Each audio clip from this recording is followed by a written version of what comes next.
ओम अज्ञानतिमिरन्धस्य ज्ञानाञ्जनशलाकया चक्षुरुन्मीलितं येन तस्मै श्रीगुरुवे नमः। नमो विष्णुपादाय कृष्णप्रेष्ठाय भूतले श्रीमते भक्तिवेदांत स्वामिनिति नामिने। नमस्ते सारस्वते देवे गौरवाणी प्रचारिणे निर्विशेष शून्यवादी पाश्चात्य देशतारिणे। नमो महावदन्याय कृष्ण प्रेम प्रदायते कृष्णाय कृष्ण चैतन्य नामिने गौरतिशे नमः। हे कृष्णा करुणा सिंधु दीनबंधो जगत्पते गोपेश गोपिका कांत राधा कांत नमस्तुते। तप्त कांचन गौरांगी राधे वृंदावनेश्वरी वृषभानुसुते देवी प्रणमामि हरिप्रिये। वाञ्छाकल्पतरुभ्यश्च कृपा सिंधुभ्य एव च पतितानां पावनेभ्यो वैष्णवेभ्यो नमो नमः। जय श्री कृष्ण चैतन्य प्रभु नित्यानंद श्री अद्वैत गदाधार श्रीवासादि गौर भक्त वृंद।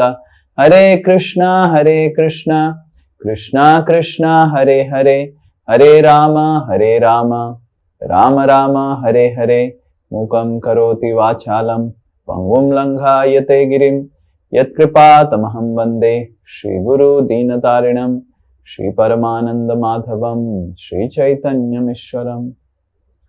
हरे कृष्णा। तो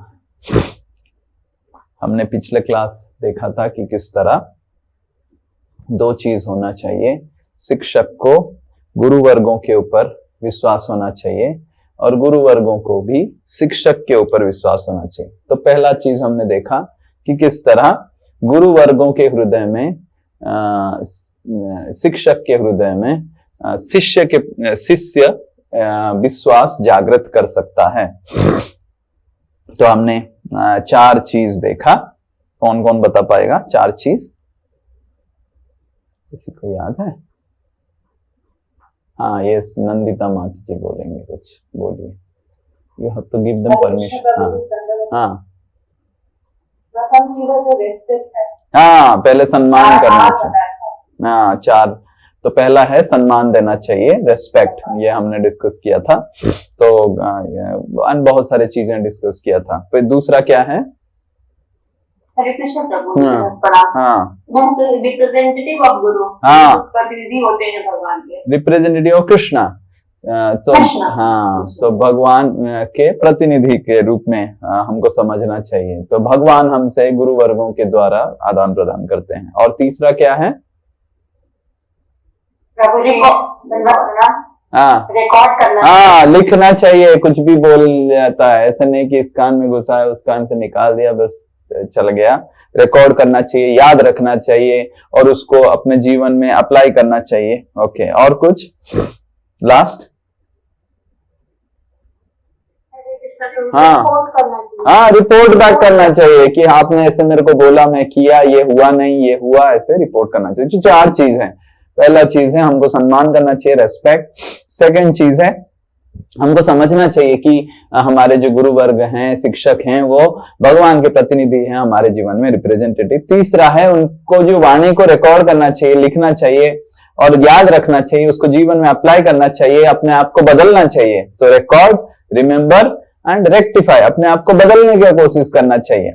इसलिए तो भगवान हमको शिक्षक दिए हैं। अगर हम बदलने का कोई जरूरत ही नहीं है तो शिक्षक की क्या जरूरत है? तो हम बदलना चाहते हैं, भगवान के पास वापस जाना चाहते हैं, हम अपने जीवन को बदलना चाहते हैं, इसलिए भगवान हमारे जीवन में शिक्षकों को भेजते हैं। और चौथा है कभी कभी हम कुछ कार्य करते हैं तो हम गलतियां कर लेते हैं या फिर हम ठीक से नहीं कर पाते हैं, तो उसको रिपोर्ट बैक करना चाहिए, बताना चाहिए कि ये किया हमने, ये हुआ नहीं, कैसे और करें इसको। तो ये चार चीज हमने देखा। तो आज हम देखेंगे कि किस तरह छात्र, तो ये हम देख रहे थे लास्ट क्लास में, हमने ये पहला चीज देखा कि किस तरह शिक्षक और छात्र ऐसे व्यवहार करेगा कि शिक्षक के ऊपर उसका विश्वास, शिक्षक के हृदय में विश्वास जागृत हो। दूसरा है ये चीज कि कोई छात्र या शिष्य कैसे गुरु के प्रति उसका विश्वास जागृत होगा। तो इधर हम जो करेंगे, इधर हम देखेंगे कि किस तरह ऋषिगण सूत गोस्वामी के ऊपर उनका अगाध विश्वास था। तो हम कुछ श्लोकों को उच्चारण करेंगे। तो ये है, आज हम देखेंगे थ्री क्वालिफिकेशंस ऑफ सूत गोस्वामी। सूत गोस्वामी के 3 गुण, जिससे ऋषि लोगों को लगा, समझ में आ गया कि सूत गोस्वामी ही हमारी संशयों को पूर्ण कर सकते हैं या हटा सकते हैं। ऋषि लोग, जैसे हमने पढ़ा कि ऋषि लोग कुछ संशय लेके, कुछ समस्या लेके गए थे ना, समस्या का समाधान करने का शक्ति भी होना चाहिए ना गुरुवर्गों का। तो ऋषि लोगों को कैसे पता चला कि सूत गोस्वामी हमारा समस्या का समाधान कर सकते हैं। हम अभी एक समस्या में पड़ गए हैं, हमने इतना बड़ा यज्ञ का आयोजन किया था, यज्ञ फेल हो गया, कुछ काम नहीं कर रहा है, राइट? तो कैसे हमारी समस्या समाधान हो सकता है? तो सूत गोस्वामी के लिए वो क्या बता रहे हैं उससे हम सीखेंगे। ओके, ये सबको समझ में आ रहा है क्या हम डिस्कस कर रहे हैं? हाँ, तो हम डिस्कस कर रहे हैं कि ऋषिगण का कुछ समस्या था, जिस तरह अर्जुन का कुछ समस्या था, कृष्ण के पास गए। कृष्ण तो भगवान है तो इसीलिए अर्जुन चले गए, बट ऋषिगण के बहुत कुछ समस्या था। वो कैसे सूत गोस्वामी को अपना बता पाए समस्या, और कैसे उनको लगा कि सूत गोस्वामी हमारी समस्या समाधान कर सकते हैं, उनका क्या पात्रता था समाधान करने का, वो आज हम पढ़ेंगे। ओके, तो ये श्रीमद् भागवतम प्रथम स्कंद प्रथम अध्याय 6ठा श्लोक, सब खोल सकते हैं। प्रथम स्कंद,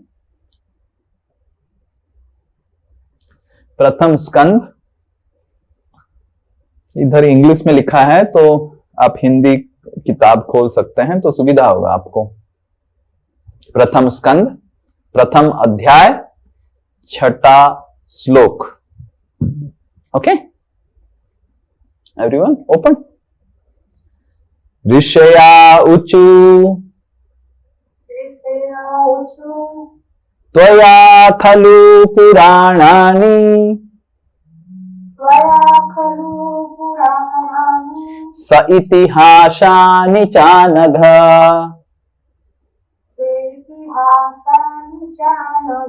आख्यात्यानि अप्यधीतानि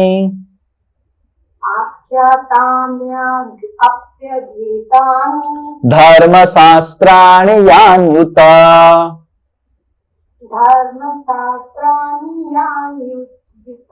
ओके, फिर से और कोई। ऋषया ऊचु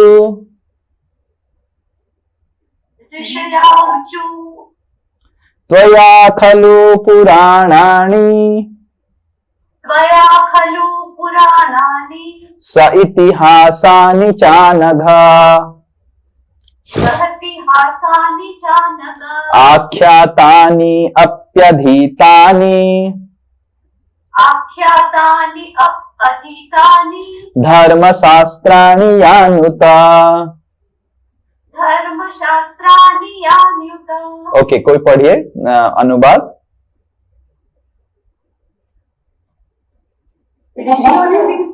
ओके ओके, ऋषियों ने कहा, हे पूज्य सूत गोस्वामी, आप समस्त प्रकार के पापों से पूर्ण रूप से मुक्त हैं। आप धार्मिक जीवन के लिए विख्यात समस्त शास्त्रों एवं पुराणों के साथ साथ इतिहासों में भी निपुण हैं, क्योंकि आपने समुचित निर्देशन में उन्हें पढ़ा है और उनकी व्याख्या भी की है। हाँ, परफेक्ट। ओके, तात्पर्य ने अभी नहीं पढ़ेंगे, अभी पहले इसका ट्रांसलेशन तात्पर्य तीसरा वाला श्लोक का पढ़ेंगे। तो देखिए इधर हमको समझना चाहिए, पहला जो गुण हमको गुरुवर्गों में देखना चाहिए या फिर उनसे विश्वास जागृत होना चाहिए, वो है कॉम्पिटेंस, मतलब उनकी पात्रता। कॉम्पिटेंस को क्या बोलेंगे हिंदी में? ठीक है, पात्रता। तो क्या पात्रता हमको देखना चाहिए? इधर 3 चीज बता रहे हैं, देखिए 3 चीज बता रहे हैं। तो पहला क्या है बता रहे हैं, त्वया मतलब आप। कौन बोल रहे हैं? ऋषि लोग बोल रहे हैं, हे सुत गोस्वामी, हमको पता है कि आप अपने हमारी समस्या का समाधान कर सकते हैं, इसीलिए हम आपके पास आए।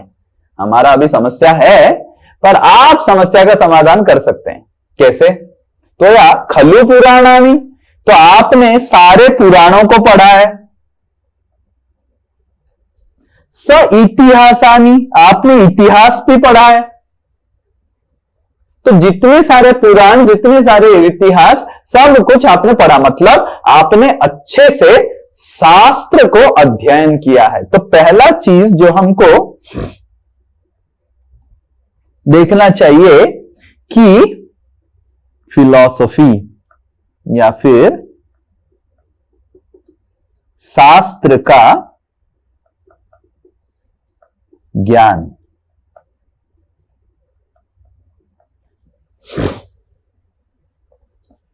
तो शिक्षक में हमको देखना चाहिए कि शास्त्र से वो कितना बोलता है, अपने मन से कितना बोलता है।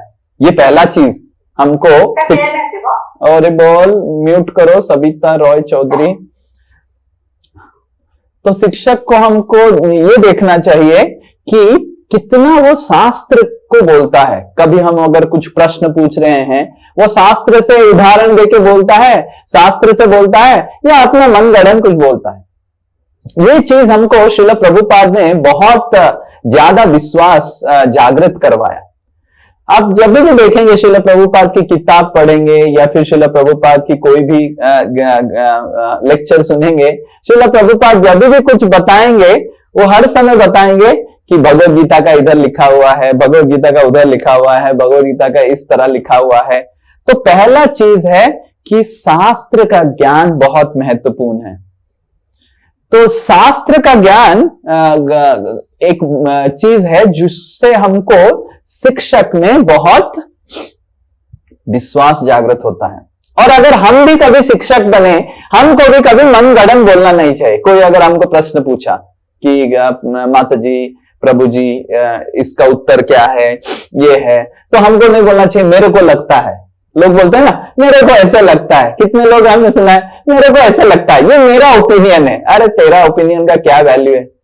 तो हमको बोलना चाहिए भगवत गीता में ऐसे लिखा है। तो वो पूछेंगे भगवत गीता कौन सा श्लोक प्रभु जी, ना हमको तुरंत श्लोक बोल देना चाहिए। या फिर अगर हम श्लोक नहीं बोल पा रहे तो बोलना चाहिए कि मैं अपने गुरुवर्गों से पूछूंगा, ये श्लोक में भूल गया हूं कहां पे है, पर जरूर यही है, यही मैंने सुना है, तो मैं तुमको बताऊंगा ये श्लोक नंबर। तो अभी भी हमको बताना नहीं चाहिए मेरा ओपिनियन है, ये मैं ऐसे सोचता हूं। तो हमारा सोच विचार का कोई वैल्यू नहीं है। तो ऋषि लोग बता रहे हैं कि हमको पूरा विश्वास है कि सूत गोस्वामी आप हमारी समस्या का समाधान कर सकते हैं, क्योंकि आप अपना दिमाग नहीं लगाएंगे, आप शास्त्र से बताएंगे कि हमारा समस्या का कैसे समाधान हो सकता है। शास्त्र क्या बताता है? तो इधर बहुत सारे शास्त्र के बारे में वर्णन किया गया है, जो आज हम थोड़ा जानेंगे। ये क्या है, पुराण क्या है, इतिहास क्या है, इसके बारे में भी आपको जानना चाहिए। देखिए, जो वैदिक शास्त्र होता है वो दो भाग में विभक्त है। एक है श्रुति और दूसरा है स्मृति। श्रुति मतलब वेद, उपवेद, तो इस तरह श्रुति होता है। श्रुति का मतलब है थ्योरी बा प्रिंसिपल्स। इन दोनों को क्या बोलेंगे हिंदी में? थ्योरी को क्या बोलेंगे? आपने कभी देखा है थ्योरी बुक? थ्योरी बुक होता है ना, हाँ? हिंदी में क्या बोलेंगे थ्योरी को? हाँ, क्या? सिद्धांत। सिद्धांत, वेरी गुड वेरी गुड, ज्योति माता जी नोज इट। सिद्धांत, ओके, इसमें लिखता हूं मैं सिद्धांत। श्रुति में सिद्धांत बताया गया है। हाँ, इधर और एक उपनिषद भी श्रुति है।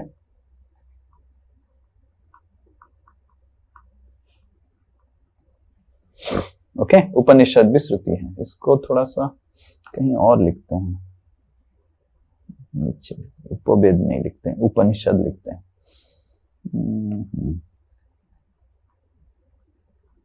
उपनिषद, वेद, उपनिषद, इन सबको श्रुति बोला जाता है क्योंकि इसमें सिद्धांत, प्रिंसिपल, थ्योरी मेंशन्ड है। आपने देखा होगा कितने लोग विज्ञान पढ़े हैं। विज्ञान में एक तो होता है थ्योरी बुक आता है, साइंस का एक थ्योरी बुक आता है, और एक प्रैक्टिकल लैब में जाना पड़ता है। कितने लोग फिजिक्स लैब, प्रैक्टिकल लैब में गए हैं? तो एक प्रैक्टिकल लैब होता है। तो वो जो एक प्रैक्टिकल, कितने लोग प्रैक्टिकल रिकॉर्ड बुक लिखे हैं बचपन में, 10th क्लास में साइंस का रिकॉर्ड, ऐसे एक रूल बाइंड होता था, हम एम ऑफ द एक्सपेरिमेंट ऐसे लिखते थे, फिर सब लिखते थे, और क्या हमने ऑब्जर्व किया, कंक्लूजन क्या हुआ, ऐसे सब करते थे। तो वो है स्मृति। स्मृति क्या है? Case studies. केस स्टडीज को क्या बोलेंगे? प्रैक्टिकल को क्या बोलेंगे हिंदी में? कि ये बता नहीं पाएंगे हिंदी में। प्रयोग। वाह, प्रयोग। ये सही हिंदी नहीं है, फिर भी चलेगा, हम इसको लिख लेंगे प्रयोग, प्रयोगशाला या फिर प्रयोग, उसका कैसे प्रैक्टिकल, वो है केस स्टडीज। तो स्मृति में क्या आता है? पुराण आता है स्मृति में। जितने सारे पुराण हैं, हमारे 18 पुराण हैं, 108 उपनिषद है और 4 वेद है। तो पुराण सारा केस स्टडीज में आता है। प्रयोग मतलब वो सिद्धांत को कैसे अलग अलग भक्तों ने प्रयोग किया। भगवत गीता में लिखा जाता है कि जब भगवत गीता में या फिर उपनिषद में सिद्धांत आता है कि मनुष्य जीवन बहुत बहुत सुदुर्लभ है, हमको भक्ति करना चाहिए, तो हम पढ़ते हैं कि किस तरह परीक्षित महाराज सब कुछ छोड़ के भक्ति में लग गए। प्रहलाद महाराज भक्ति कर रहे थे। भगवत गीता में भगवान बोलते हैं हर समय आपको मेरा स्मरण करना चाहिए, पर प्रैक्टिकल क्या कौन है? प्रहलाद महाराज हर समय भगवान का स्मरण किए। तो पुराण मतलब कौन कौन व्यक्ति उस सिद्धांत को अपने जीवन में अप्लाई किया और अप्लाई करने से क्या हुआ। समझ में आ रहा है? एक तो होता है सिद्धांत, और सिद्धांत को जब हम जीवन में प्रयोग करते हैं, वो जो जीवन में प्रयोग किया, जो भक्त जो जीवन में प्रयोग किया, उनके जीवन में क्या परिवर्तन आया। जैसे कभी कभी लोगों का ऐसे प्रश्न होता है, प्रभु आपने क्या भगवान को कभी महसूस किया है? कितने लोग ऐसे लगे, हाँ, मेरे को बहुत सारे लोग पूछते हैं कि प्रभु जी आपने क्या भगवान को अभी तक देखा है? नए लोग जो आते हैं, आपने देखा है? सच बोलते बताइए प्रभु जी, झूठ मत बोलिए, ठगिए मत हमको, ऐसे बोलते हैं। नहीं, मैं बोलता हूं हाँ यस, भगवान को बहुत बार हमने महसूस किया है। तो कब कब रहता है बताइए। तो लोगों को थोड़ा सा आग्रह होता है कि हाँ भगवान बोलते हैं वो है, और ये इतना 20 साल से 25 साल से भक्ति कर रहा है, यही अगर भगवान को नहीं देख पाया तो मैं क्या देखूंगा, मैं तो छोटा आदमी हूं, अभी चालू ही नहीं किया। और जैसे हम कुछ बताते हैं कि हाँ हमने ऐसे भगवान के साथ हमारा वो हुआ, ये हुआ, हाँ प्रभु जी तो मतलब जरूर भगवान है। तो इसी तरह स्मृति मतलब प्रयोगशाला, प्रयोग शास्त्र मतलब पुराण, 18 जो हमारा पुराण है। तो उसमें आप बताइए अभी भगवत गीता श्रुति है या स्मृति है?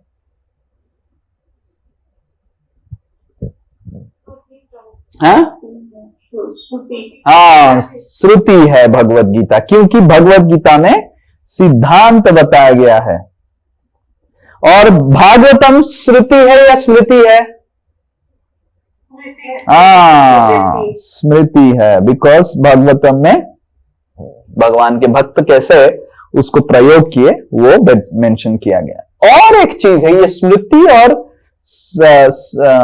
श्रुति तो है ही, और एक चीज लिखा गया है, वो है क्या है? देखो इधर क्या लिखा है, इतिहास। तो इतिहास क्या है?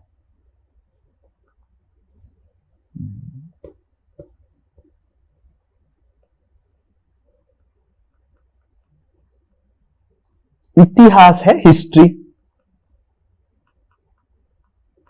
ना। पुराण भी तो हिस्ट्री है। पुराण मतलब क्या है? प्रहलाद महाराज क्या हिस्ट्री नहीं है? बोलिए, प्रहलाद महाराज भी तो हिस्ट्री है ना। तो फिर इतिहास क्या है? स्पेशलिटी क्या है इतिहास का? इतिहास भी हिस्ट्री है, पुराण भी हिस्ट्री है। तो इतिहास और पुराण में अंतर क्या है फिर? इतिहास कौन कौन इतिहास में आता है पहले लिख लेते हैं। एक है महाभारत, और दूसरा है रामायण। ये दोनों को इतिहास कहा जाता है। तो इसको पुराण क्यों नहीं कहा जाता है? महाभारत में भी तो इतिहास ही है, 5000 साल पहले हुआ था। रामायण भी तो भगवान रामचंद्र की पुराण ही है, तो पुराना चीज है। पुराण मतलब क्या? पुराना चीज। इतिहास क्या है? वो भी पुराना चीज है कि नहीं? पर इतिहास और पुराण में अंतर क्या है, इसको हमको समझना चाहिए। कोई बता पाएगा इतिहास और पुराण में अंतर क्या है? इतिहास भी तो पहले हुआ था, कुछ साल पहले हुआ था। पुराण भी तो कुछ साल पहले हुआ था। या सरोज माता जी। हाँ, इतिहास में किसी के जीवन की कथाएं होती है, किसी व्यक्ति विशेष के जीवन की कथाएं होती है। और पुराण में? पुराण में इतिहास और पुराण में अंतर क्या है? पुराण में भी तो यही है, किसी के जीवन की कथा ही है, हिस्ट्री है। ये सपना माता जी कुछ बोल रहे हैं। हरे कृष्णा प्रभु जी। प्रभु जी, ये इतिहास में श्रुति और स्मृति दोनों का समावेश होता है। ओके, श्रुति और दोनों चीजें। महाभारत है, जैसे महाभारत में थ्योरीज भी रही है, प्रिंसिपल भी रहे हैं, और उसकी केस स्टडीज भी रही है। तो हम हिस्ट्री में ये दोनों चीजें देखते हैं। ओके, इतिहास में श्रुति और स्मृति दोनों मिला के है। Okay okay, anyone else? और कोई ट्राई करेगा? इतिहास कंपैरेटिवली रिसेंट है। ओके, इतिहास कंपैरेटिवली रिसेंट है। ओके, पुराण थोड़ा सा ज्यादा दूर है, इतिहास थोड़ा सा। बट हमारे भागवत पुराण में भी तो कृष्ण के लीला में बारे में है। रास लीला तो अभी हुआ था 5000 साल पहले, तो वो तो अभी नया वाला चीज है। भागवत पुराण में तो सब नया चीज भी है, थोड़ा ज्यादा पुराना भी है, सब कुछ है। तो अभी हम देखेंगे, ये आपको ध्यान पूर्वक सुनिए, समझिए कि रामायण महाभारत और पुराण में अंतर क्या है, जिसको आपको थोड़ा ध्यान पूर्वक देखना पड़ेगा। Ramayana Mahabharata is about morality and Puranas is about spirituality. ये हमको समझना चाहिए।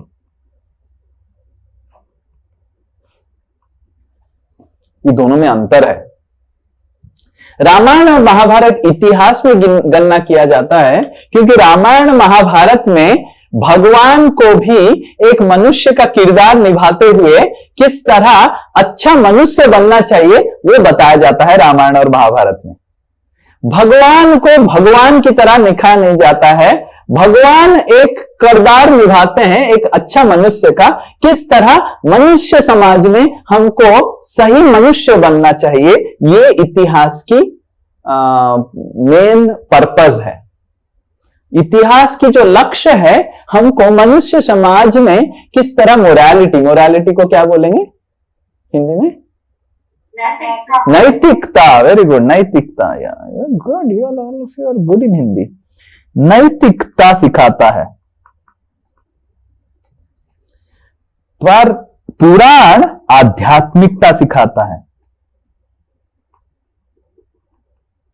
ना, नैतिकता और आध्यात्मिकता में अंतर क्या है, कौन बताएगा?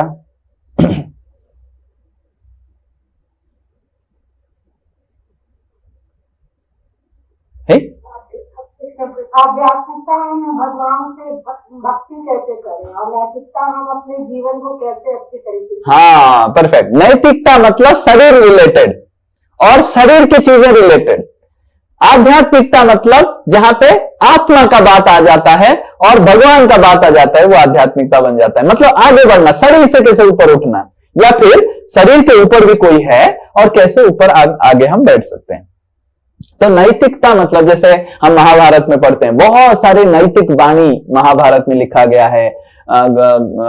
स्त्री को कैसे, स्त्री का धर्म कैसा है, पुरुष का धर्म कैसा है, राजा का धर्म कैसा है, बेटा का धर्म कैसा है, भाई का धर्म कैसा है, भाई को कैसे एक साथ रहना चाहिए, गुरु शिष्य को ऐसे कैसे रहना चाहिए। नैतिक वाणी महाभारत में भरा हुआ है।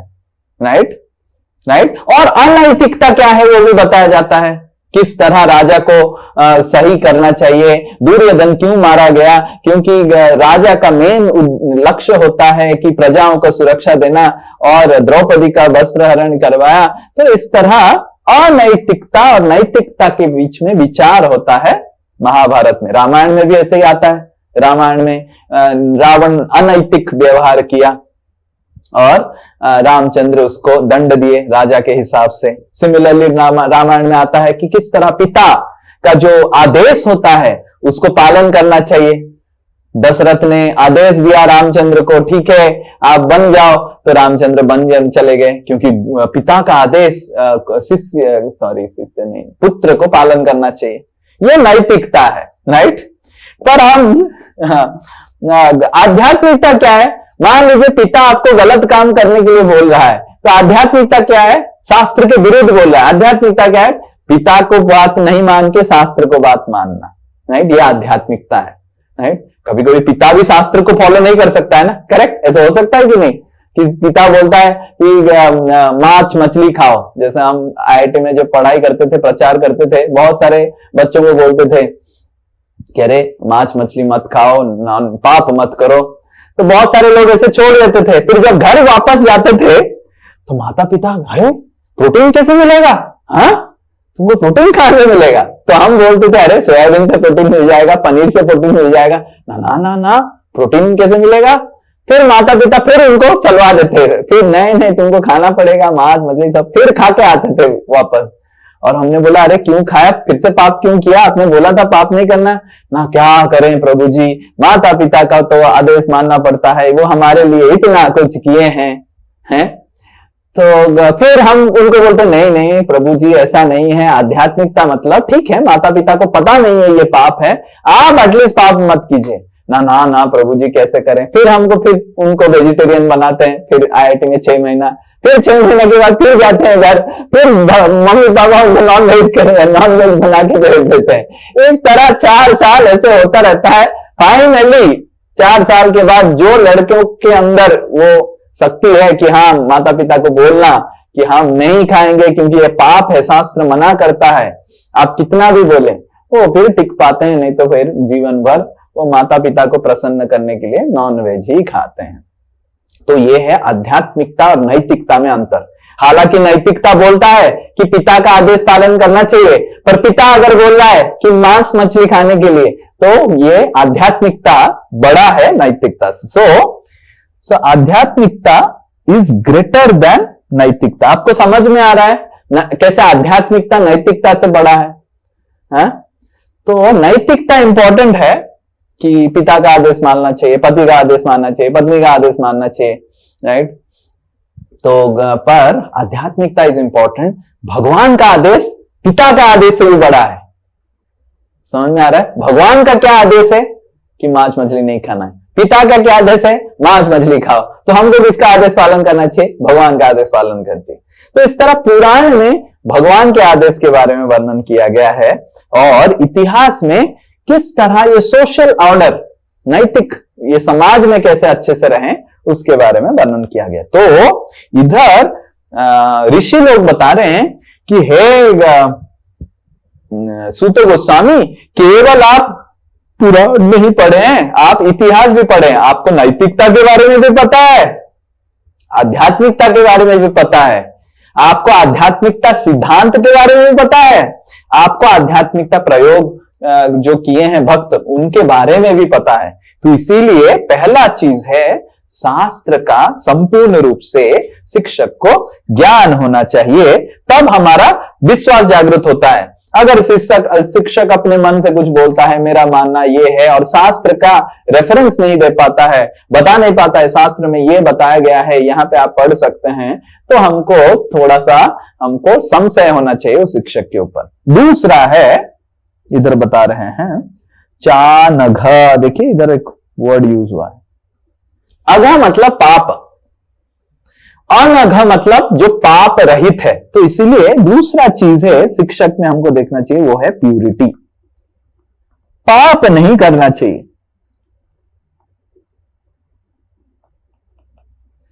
तो श्रील प्रभुपाद तात्पर्य में लिखते हैं कि 4 पाप है इस जगत में, वो है एक है हमारा जो 4 नियम है।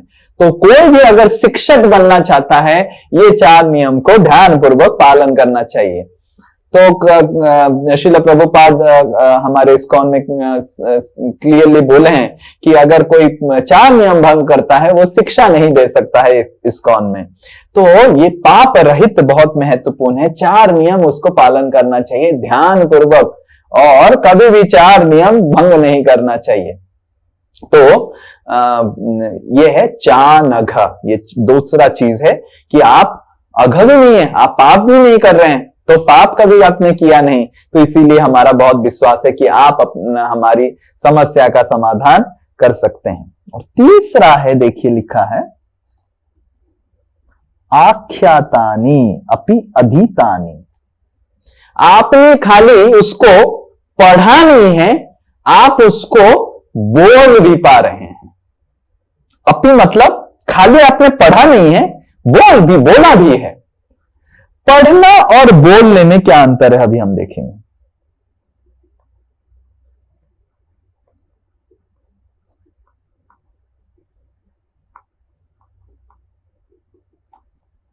कौन बता पाएगा? पढ़ना और बोलना में क्या अंतर है?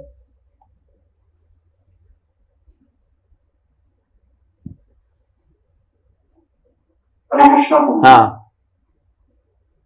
पढ़ के जो समझ जाएगा वही बोल पाएगा, जो केवल पढ़ लेगा वो अगर नहीं समझता तो बोल भी नहीं पाएगा। Okay, very good. सो एक चीज है कि पढ़ने में पढ़ सकते हैं, बट बोलना मतलब आपने सही तरीके से उसको समझा है, तब जाके उसको आप बोल पाएंगे। तो पढ़ लिया मतलब इसका मतलब ये नहीं कि समझ लिया, आपने पढ़ लिया, पर बोल पाना मतलब आपको समझ आना चाहिए। ओके, और कोई?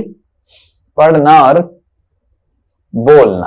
हरे कृष्णा प्रभु जी। हाँ, जो पढ़कर उस पर अमल करे, हाँ, प्रैक्टिस करे। हाँ, सो पढ़ने में he is just reading like a parrot, तोता की तरह, बट स्पीकिंग मतलब he has to practice it, then only he will be able to understand इसको कैसे बोल पाएगा।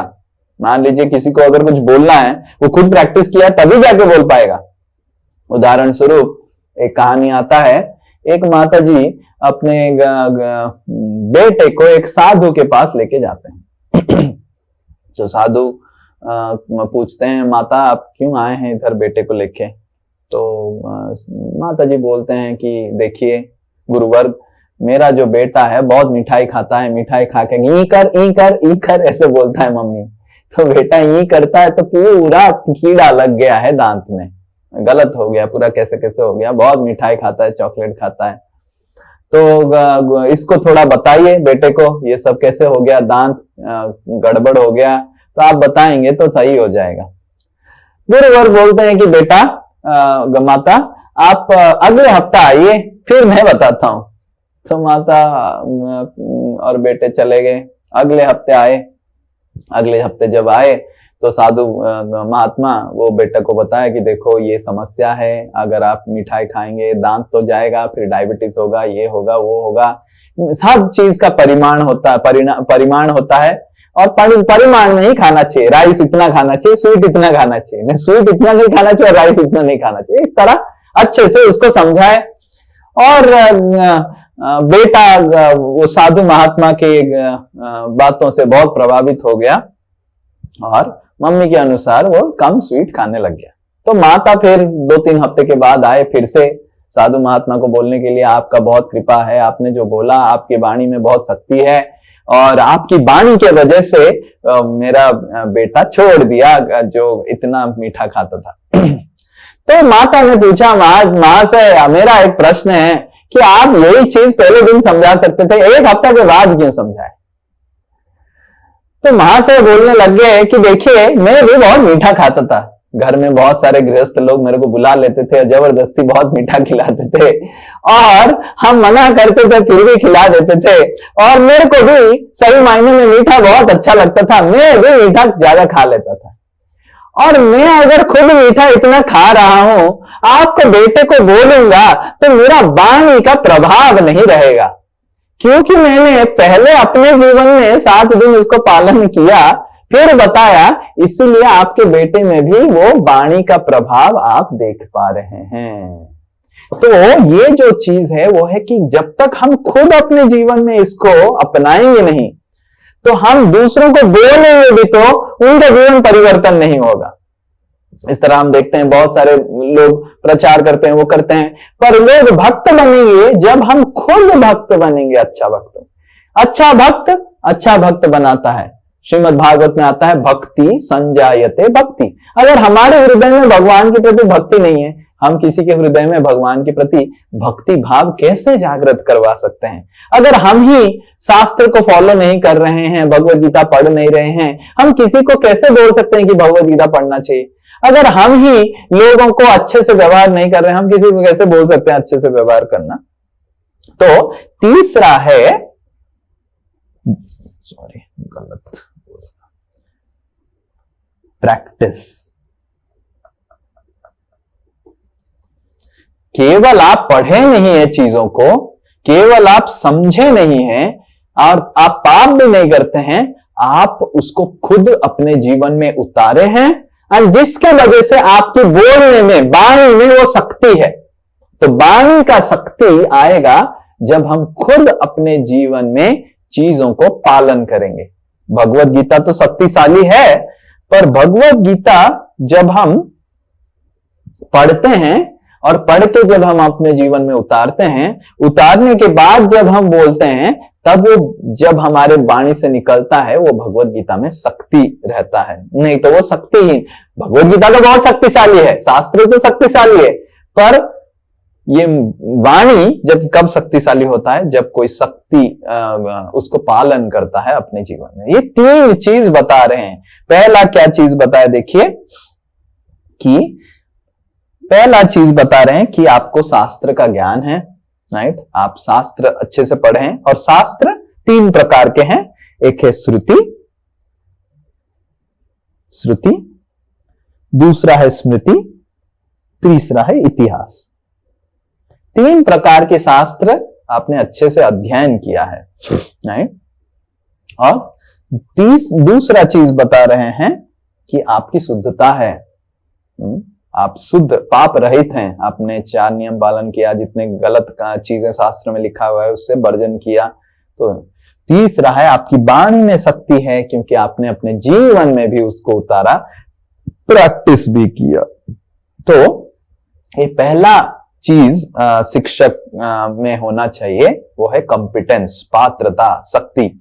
और वो शक्ति शिक्षक में 3 चीज से आता है, राइट?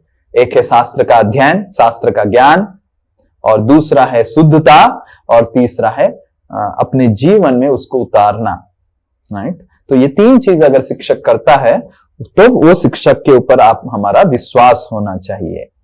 ओके, दूसरा फिर क्या बोल रहे हैं देखिए, दूसरा गुण शिक्षक में क्या होना चाहिए। ओके, ये श्रीमद् भागवतम का अगला श्लोक है, ये वो है कंपैशन, करुणा। यानि वेदा विदाम श्रेष्ठो, जो पढ़ा नहीं,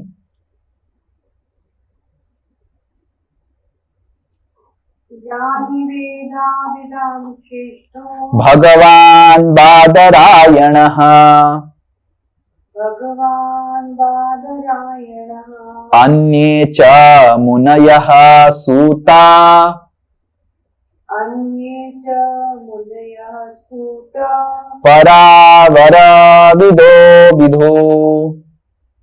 परावर विदो विदु। और कोई, यानि वेदा विदां श्रेष्ठो, यानि वेदो विदं श्रेष्ठो भगवान बादरायणः,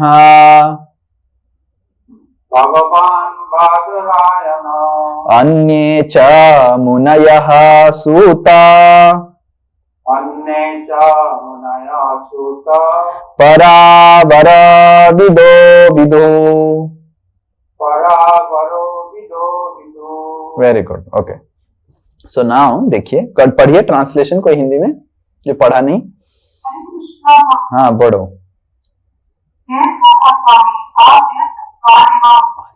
नहीं आ रहा है।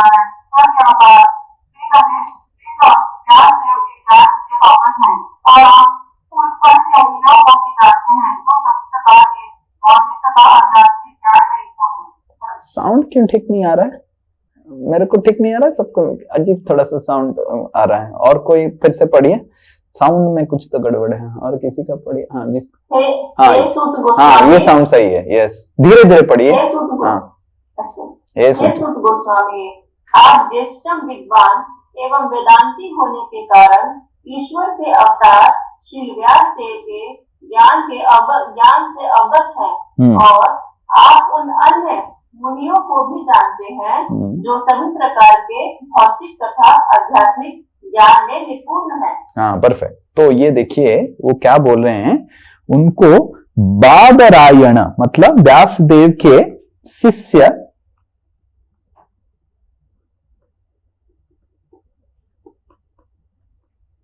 व्यासदेव के आप शिष्य हैं, इसीलिए हमको बहुत आपके ऊपर विश्वास आ रहा है। व्यासदेव के शिष्य होने का स्पेशलिटी क्या है? बहुत सारे गुरु हैं, व्यासदेव का ऐसे क्या स्पेशलिटी है?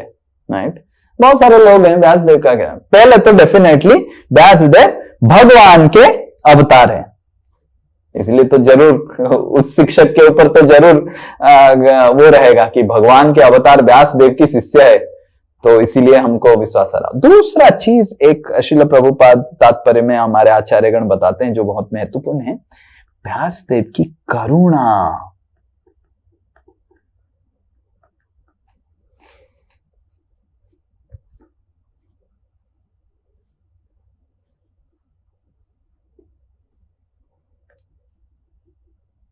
देखिए जो शिक्षक होता है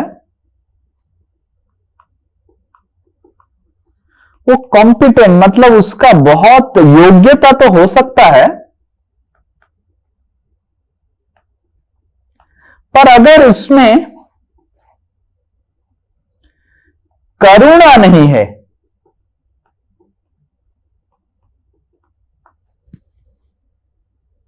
तो शरणागति करना मुश्किल हो जाता है।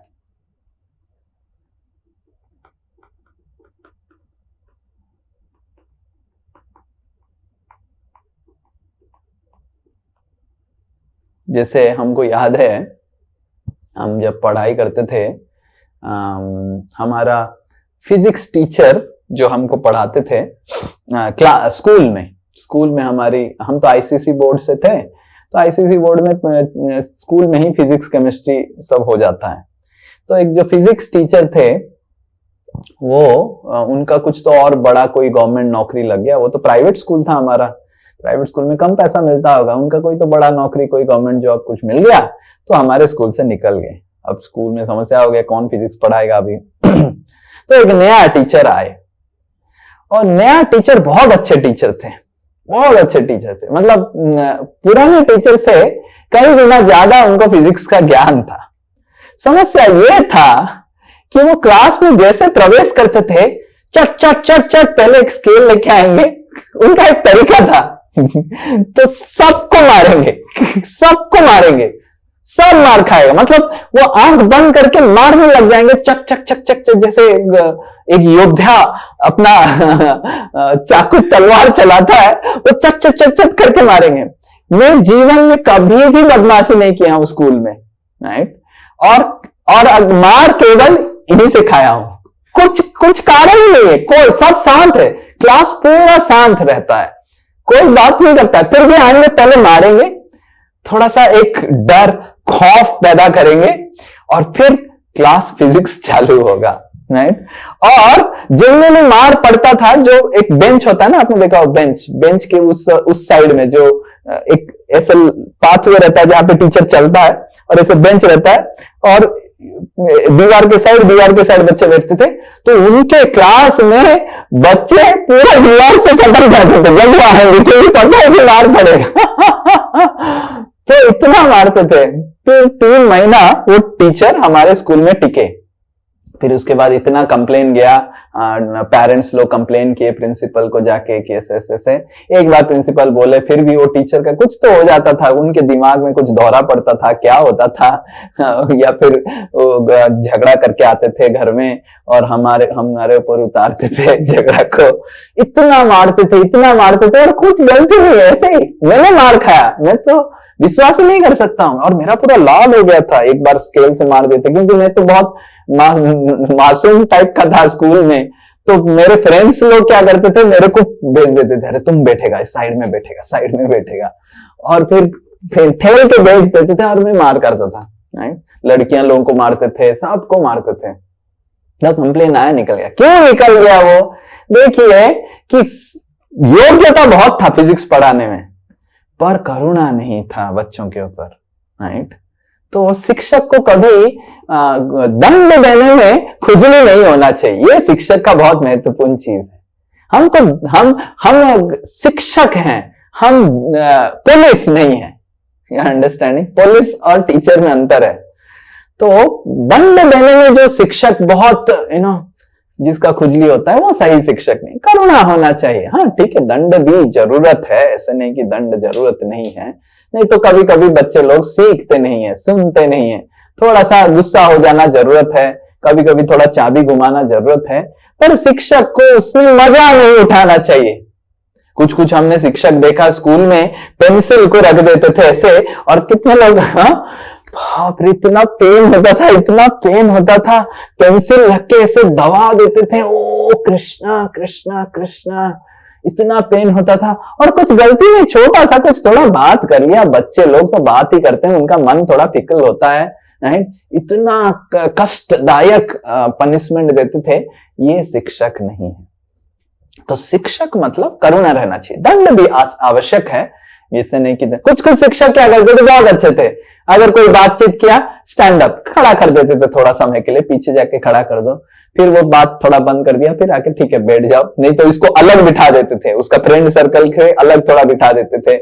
तो फिर नहीं तो कुछ शिक्षक गर्ल्स के बीच में बॉय को बिठा देते थे, वो तो इतना पानी पानी हो जाता था, उसके बाहर से वो कभी भी बात नहीं करता था।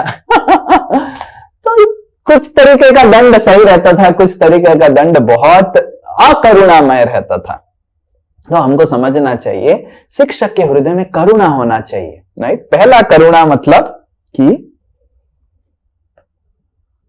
कि उसको पनिशमेंट देना या दंड देने में आनंद नहीं आना चाहिए। He should not be sadistic. Sadistic को क्या बोलेंगे हिंदी में? What is sadistic in Hindi?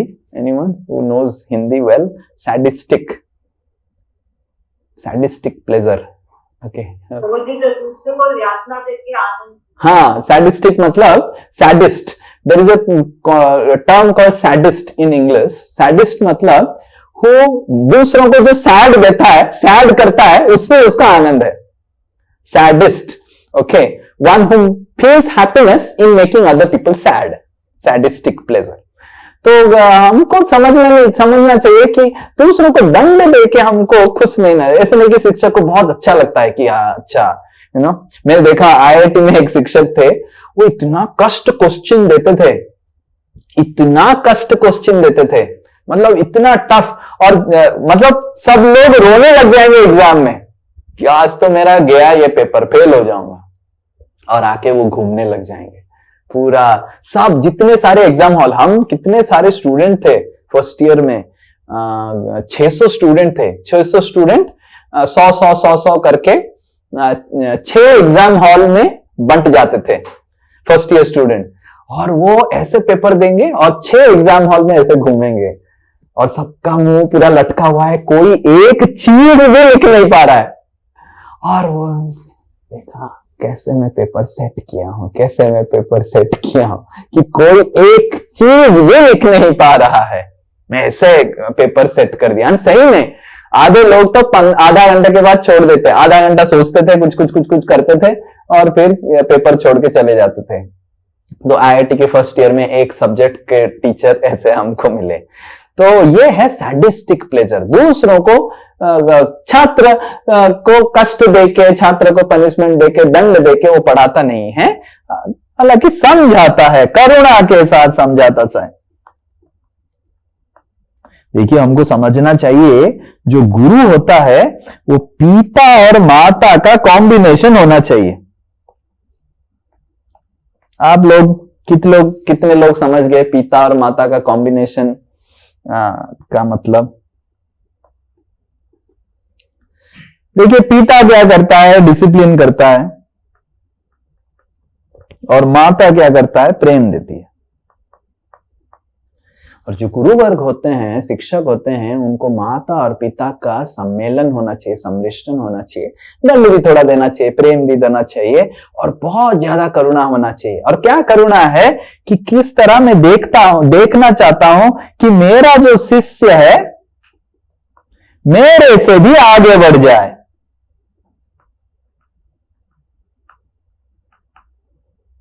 मेरे से सीख के मेरे से भी आगे बढ़ जाए, भगवत धाम चला जाए, भगवान को प्रेम करने लग जाए। तो ये भावना शिक्षक में सुदृढ़ रूप से होना चाहिए। और कोई अगर गलती हो गया मेरे शिष्य से, उसको माफी करना चाहिए। ठीक है, अनजान है, नया नया भक्ति में आया है, गलती तो होगा ही। और किसी को हतादार नहीं करना चाहिए, अरे तुम्हारा गलती हो गया, अब तुम तो ठीक है, गलती तो हो ही जाता है, सबका गलती होता है, तो उसको नजरअंदाज करना चाहिए। धीरे धीरे धीरे धीरे वो भी सीख जाएगा। मेरा भी गलती होता था, मेरे शिक्षक लोग भी मेरे को बहुत करुणा से समझाए और धीरे धीरे मैं भी समझ गया और वो भी समझ जाएगा। आज पहला पहला भक्ति कर रहा है इसलिए गलती कर रहा है, धीरे धीरे भक्ति में आगे बढ़ेगा, हृदय शुद्ध होगा तो गलती भी बंद हो जाएगा।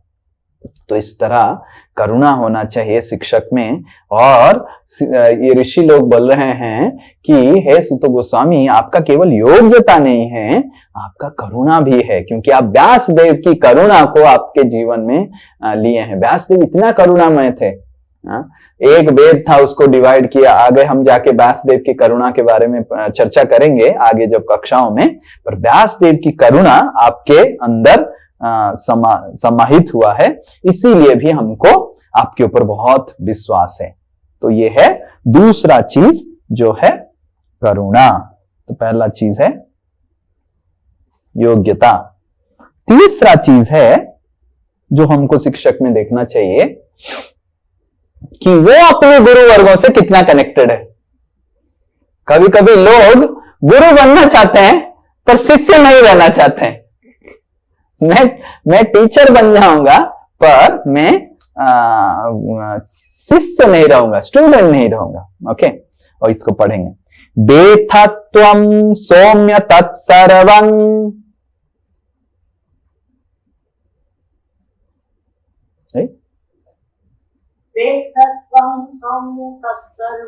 तत्त्वतस्तदनुग्रहात् ब्रूह्यो स्निग्धस्य शिष्यस्य गुरवो गुह्यमप्युत बेथत्वं सौम्य तत्सर्वं। Anyone? तत्त्वतस्तदनुग्रहात् ब्रूयुस्निग्धस्य शिष्यस्य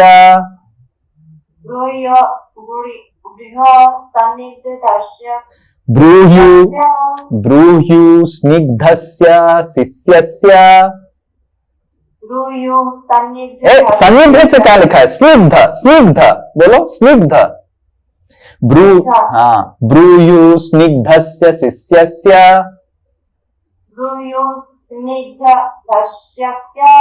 स्निग्धस्य शिष्यस्य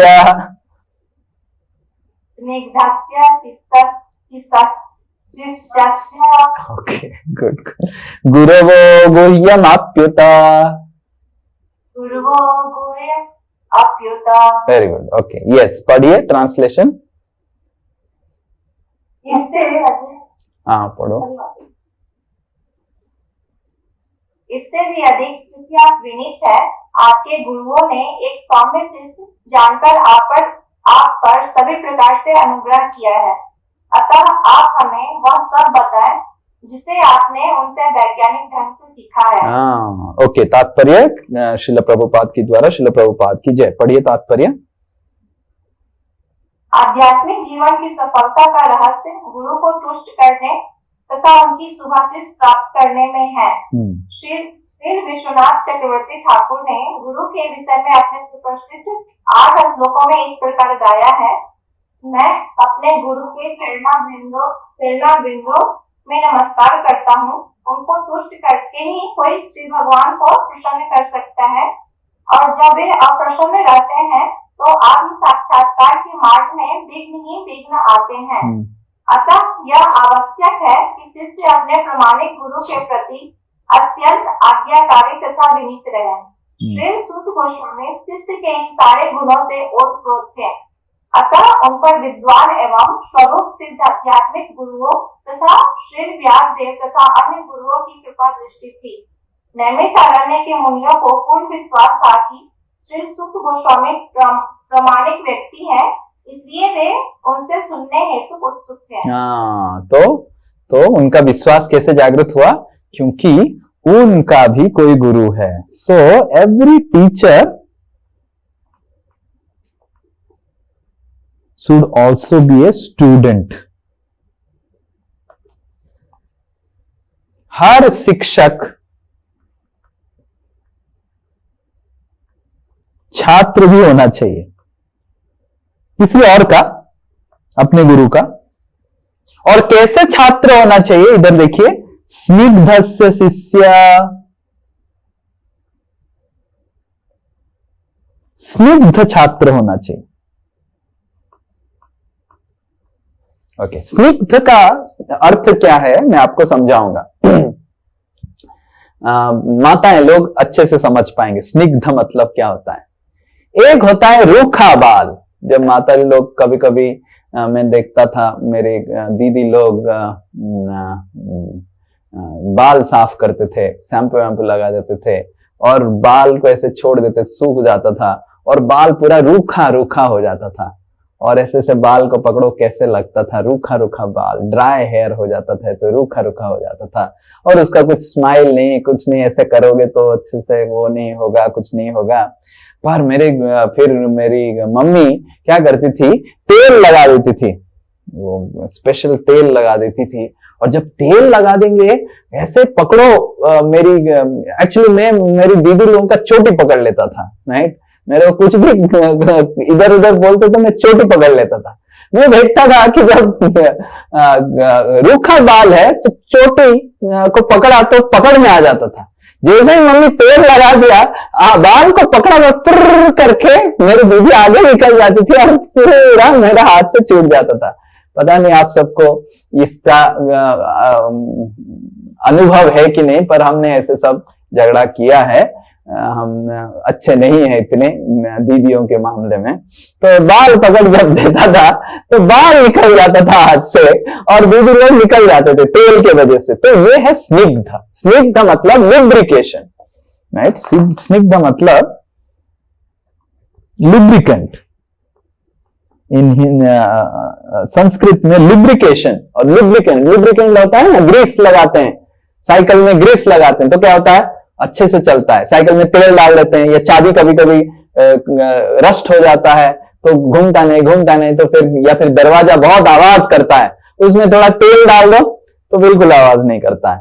तो उसी तरह तो स्निग्ध शिष्य का मतलब है ज्यादा आवाज नहीं करता है। ठीक है, गुरुवर बोले हैं हम कर लेंगे, ज्यादा आवाज नहीं करेंगे, लग रहा है सही नहीं हुआ है, हमको ये हो रहा है वो हो रहा है, बहुत कंप्लेन उसका रहता है, बहुत कंसर्न्स रहता है और फॉलो कम करेगा, आवाज ज्यादा करेगा, वो है अस्निग्ध शिष्य। स्निग्ध शिष्य मतलब ज्यादा फॉलो करेगा, हाँ ठीक है गुरुवर ये थोड़ा मेरा समस्या है, समाधान कर लीजिए। तो स्निग्ध मतलब वो बहुत सौम्यता से उसको पालन करता है अपने जीवन में। वो चिल्लाता नहीं, ये नहीं वो नहीं, भक्तों से सौम्यता से व्यवहार करता है, गुरु वर्गों से सौम्यता से व्यवहार करता है, सौम्य शिष्य। तो एंड कुछ भी बताया जाता है तो उसको ध्यानपूर्वक पालन करने की कोशिश करता है। और कुछ समस्या होता है तो ऐसे नहीं कि चिल्लाता है, जोर जोर से चिल्लाता है, ये समस्या हो गई, तो ध्यानपूर्वक प्रेम से आके समझाता है कि प्रभु जी ये समस्या हुआ, गुरुवर्ग ये समस्या हुआ, कैसे इसका समाधान होगा बताइए। ये सो स्निग्ध शिष्य हमको होना चाहिए। और स्निग्ध का और एक अर्थ ये भी है कि भक्तों के मंडली में हम अच्छे से व्यवहार करना सीखना चाहिए। तो भक्तों के साथ, गुरु वर्गों के साथ कैसे व्यवहार करना सीखना चाहिए। तो ये है स्निग्ध, कि गुरु वर्ग कुछ हमको बोले हैं उसको प्रेम से पालन करना चाहिए। एक है दांत दबा के पालन करना, ठीक है अब क्या करें, अभी तो बोल दिया है अब तो करना ही पड़ेगा। तो और एक है प्रेम से पालन करना। तो प्रेम पूर्वक पालन करना चाहिए, वो है स्निग्ध शिष्य। समझना चाहिए कि प्रेम पूर्वक पालन करेंगे तो हमारा हृदय भी निर्मल होगा। तो ये 3 चीज बता रहे हैं।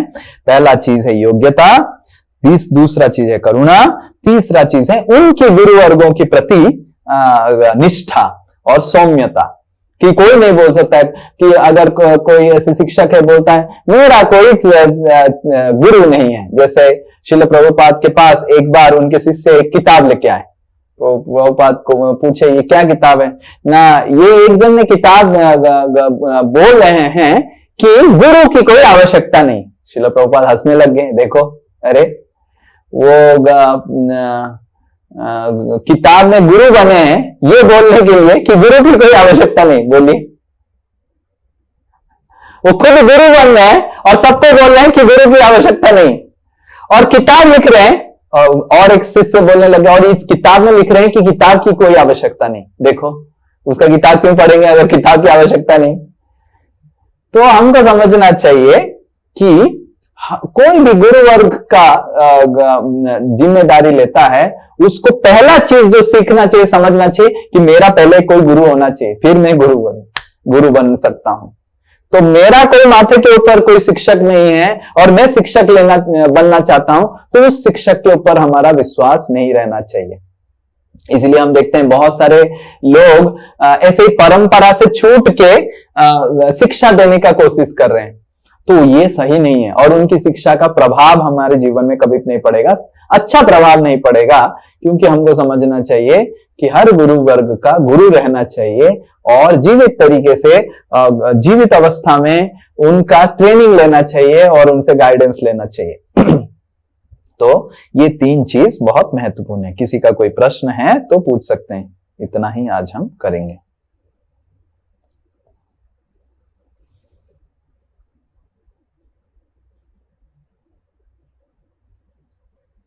Okay, all the best. Hare Krishna. Thank you so much. Srila Prabhupada की जय। श्रीमद् भागवत महापुराण की जय। निताय गौ प्रेमानंदे। हरे कृष्ण। हरि बोल। हरे कृष्ण।